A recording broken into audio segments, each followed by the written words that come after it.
Duplicate number plate લગાવી ફરતા ઈસમને પકડી પાડતી લાલગેટ પોલીસ કમિશનર શ્રી સુરત શહેરનાઓએ આગામી સમયમાં યોજાનાર લોકસભાની ચૂંટણીને લક્ષ્યમાં રાખીને સુરત શહેરમાંથી ગેરકાયદેસર પ્રવૃત્તિ સદંતર નાબૂદ કરવા માટે વાહન ચેકિંગ કરવા સૂચના આપેલ, જેનું સંદર્ભમાં ખાસ પોલીસ કમિશનર શ્રી સેક્ટર 1 તથા નાયબ પોલીસ કમિશનર સાહેબ શ્રી ઝોન 3 તથા મદદનીશ પોલીસ કમિશનર સાહેબ શ્રી ઈ ડિવિઝન નાઓના માર્ગદર્શન હેઠળ પોલીસ ઇન્સ્પેક્ટર શ્રી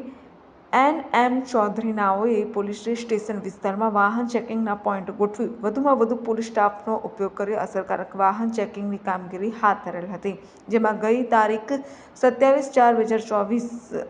જેમાં 9:30 થી 11:30 સુધી ચોક બજાર 4 રસ્તા ખાતે વાહન ચેકિંગમાં હાથ ધરવામાં આવેલ, જે દરમિયાન ભાગળ 4 રસ્તા તરફથી કલાક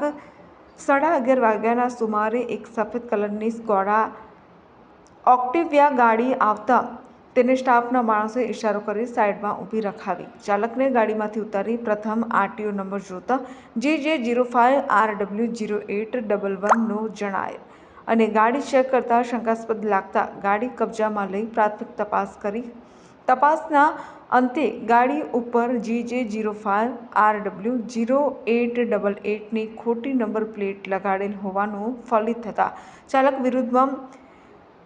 ઇપિકો કલમ હેઠળ મુજબનો ગુનો દાખલ કરવામાં આવેલ છે અને આગળની તપાસ હાથ ધરવામાં આવેલ છે।